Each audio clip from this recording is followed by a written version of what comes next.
The best for me is that when all of a sudden I am completely into my artwork.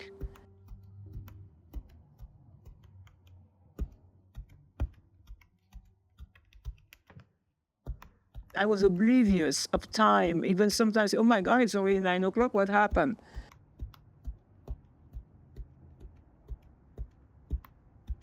You know, I hardly ate.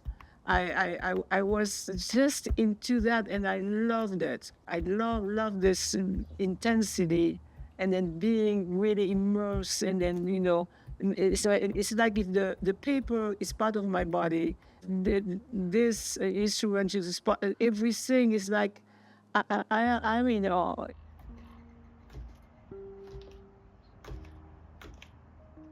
I love the idea of working with almost nothing.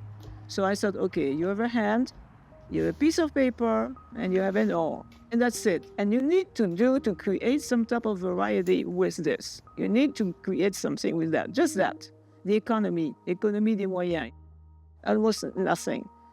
And so I started to work just with that, and it was all white on white. And at the beginning, and I did not give up. I like to look at it, and I get immersed in this tiny, tiny little detail.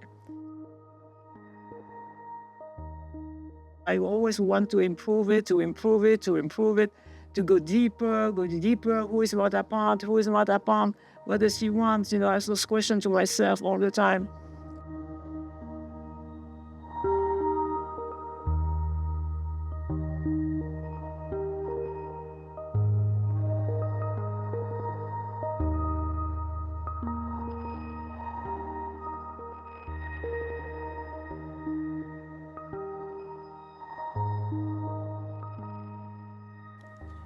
I didn't know I was an artist. I had no idea. But sometime when I was sad or something, I would make some drawing. And I didn't know. It was something like maybe twice a year, or I didn't know I was an artist. I'm self-taught. I never went to art school, never. I was studying philosophy, and I loved it, absolutely loved it.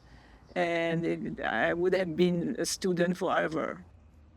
And then one day I found out that there was a full-time position in Lancaster at the college. It turned out to be a blessing.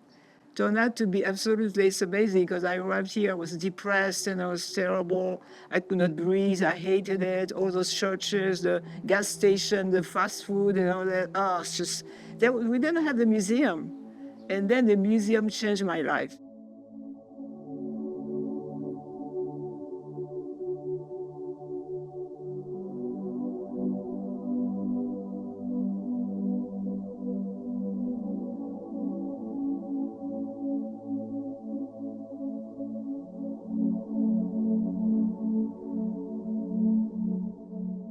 So I was teaching, but I started to do, be more into art. But I didn't know the picoté. I was painting. And with dots, straight with dots.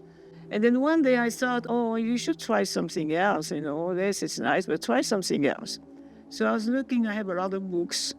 And I found this book that a friend of my brother gave me a very long time ago, maybe 30 years ago. And it was about spatial art practiced by nuns in convents in the 1700s. And they were using in their cell, in the silence of their cell, they were praying while with a needle. They didn't have that instrument, they didn't have that. They had a needle. They were piercing holes, they were decorating the edge of holy pictures with that, and they were praying at the same time. I wanted to be a nun at one time.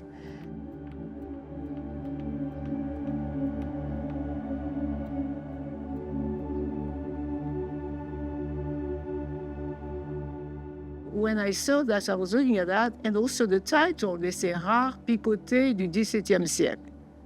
And when I saw the word, the adjective rare, I say, oh, that's for me.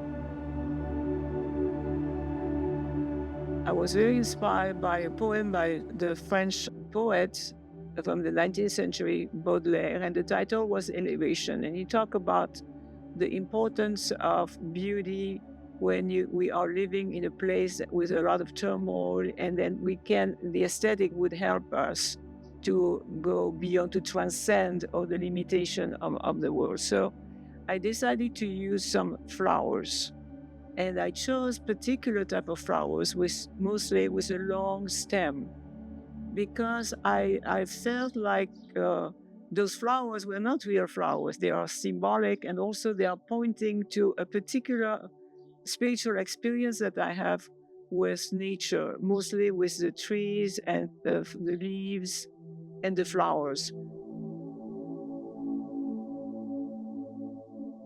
For me, if I don't have my art, if I don't have poetry, if I don't have philosophy, if I don't have nature, I'm out.